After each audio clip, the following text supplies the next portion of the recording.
Dinala ng Philippine National Police si dating Mayor Alice Guo sa Capas, Tarlac para humarap sa korte na nag-issue ng arrest warrant laban sa kanya. Matatandaang nakabalik sa bansa si Guo mula sa Indonesia kaninang madaling araw. Ang update mula kay Patrick De Jesus. Patrick? Yes, as of bail, dumating na nga dito sa RTC Branch 109, dito sa Capas, Tarlac, si dismissed Mayor Alice Guo. Eksakto 9:40 AM kanina, ibiniyahe mula PNP Custodial Center si Guo patungo rito. Escorted ng ilang tauhan ng PNP ang convoy, habang nagtungo rin kanina ang kanyang abogado na si Attorney Stephen David.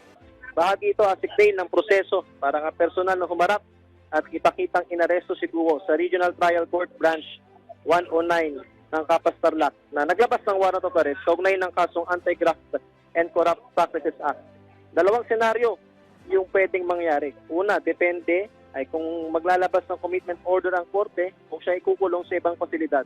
Pangalawa, maaari naman siyang ibalik sa Camp Crame upang manatili sa PNP Custodial Center. Kung ililipat siya sa kustudiyan ng Senado, depende pa yan asik jail kung maghahain ng piyansa si Guo sa halagang 180,000 pesos.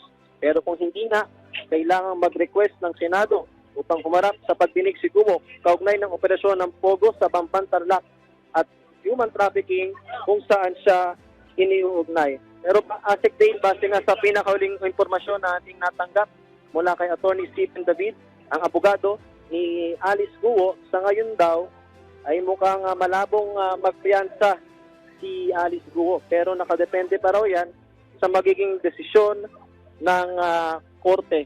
At ngayon nga, asik bail, nakaabang pa tayo dito sa RTC Branch 109 sa Capas, Tarlac at hinihintay nating matapos yung ginawang pagharap dito ni Alice Guo.